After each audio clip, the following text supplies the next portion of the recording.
Las 5 leyes biológicas. Tercera revolución en la historia de la medicina. ¿De qué tratan básicamente estas 5 leyes biológicas? Y las implicaciones que tienen puede ser ilustrado por el siguiente ejemplo. El gato y el ratón. Digamos que se encuentran un ratón y un gato. El gato percibirá un potencial alimento. El ratón, por otra parte, se percata de una amenaza mortal. Y, naturalmente, comienza a huir. Es una experiencia de todos conocida que en situaciones límite se liberan en nosotros capacidades extraordinarias, y precisamente eso es parte de lo que estamos tratando aquí. Las células de los alveolos pulmonares del ratón entran en simpaticotonía, que les lleva a una hiperfunción y a incrementar su permeabilidad al oxígeno.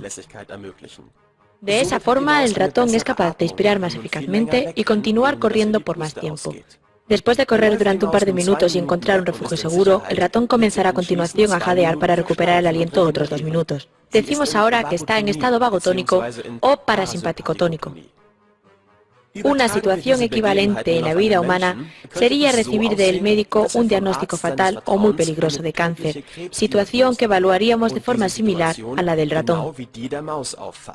A nivel biológico, este diagnóstico amenazador sería interpretado como el gato del cual queremos escapar.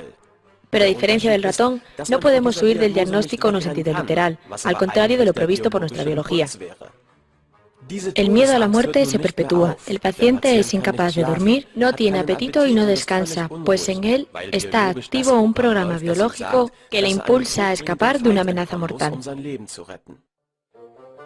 Si comparamos la duración de esta situación con la del ratón, hay una gran diferencia en la duración. Para el ratón solo hay 2 opciones, escapará o será devorado, pero bajo ninguna circunstancia continuará corriendo continuamente durante semanas o meses. En un ambiente natural, el miedo intenso a la muerte no puede persistir por un periodo tan largo. En el caso del hombre, puesto que las células han estado trabajando a su máxima capacidad durante semanas, comienzan incluso a proliferar para poder aumentar su capacidad. Con esta sobrepoblación celular puede absorberse más oxígeno aún en menos tiempo. Si nuestro paciente visitara ahora de nuevo al médico, éste hallaría los llamados tumores malignos de pulmón y concluiría que representan una metástasis del cáncer primario. Sin embargo, se trata de un programa independiente por sí mismo, activado por aquel miedo a morir. Esa proliferación celular nunca fue maligna o carente de sentido, sino que biológicamente ayudaba a la criatura a obtener energía para huir. Pero asumamos que nuestro paciente es tranquilizado por el médico, que le da un buen pronóstico. Desde ese momento sentirá por fin alivio y podrá comenzar a descansar y recuperarse. Ha escapado con éxito de la amenaza. Dado que habían crecido células extra durante semanas, debe suceder algo más. Ese excedente ahora innecesario de células será descompuesto por medio de la tuberculosis y el expectorado. El paciente expulsará en la tos sangre coagulada. El ratón no llegó a desarrollar células extra durante sus 2 minutos de miedo a la muerte y por tanto no necesitó descomponerlas después. Sin embargo, nuestro paciente humano comienza a preocuparse y de nuevo visita a su médico, quien le diagnostica una tuberculosis pulmonar, cuando esto no es más que un síntoma de la resolución del conflicto de miedo a la muerte, el cual, aun con su incomodidad, representa un proceso biológico cuya duración está predeterminada y será apenas igual de larga como el tiempo que el paciente estuvo preso de su miedo a la muerte. De todos modos, la descomposición del excedente de células solo podrá llevarse a cabo si el organismo porta los microbios adecuados, bacilo de Koch. En su ausencia, por ejemplo, por haber sido eliminados médicamente, el tumor se encapsula y permanece en su lugar, sin suponer ninguna amenaza directa. Las micobacterias de la tuberculosis, siempre tenidas por malignas, no son realmente más que recolectoras de desechos, valiosos ayudantes para nuestra convalecencia. En efecto, hubo una elevada tasa de tuberculosis pulmonar en la Alemania de posguerra, dado que mucha gente había al fin resuelto su conflicto de miedo a la muerte. Biológicamente, habían logrado escapar del gato. Ni en un solo caso se trató de una infección. ¿El cáncer de pulmón equivale, pues, a miedo a la muerte? Recordemos que no hay un único tipo de cáncer de pulmón, dado que el pulmón tiene partes diferentes que reaccionan de distintas formas a diferentes conflictos.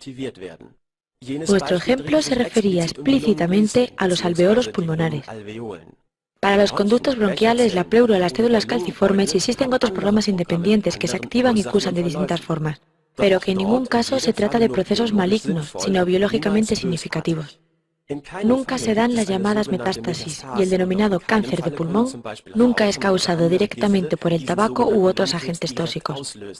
Solo se da por miedo de la noción biológica de miedo a la muerte, cuando se necesita la hiperfusión de los alveolos, y, en contra de la visión tradicional, no existe necesidad de luchar contra este proceso.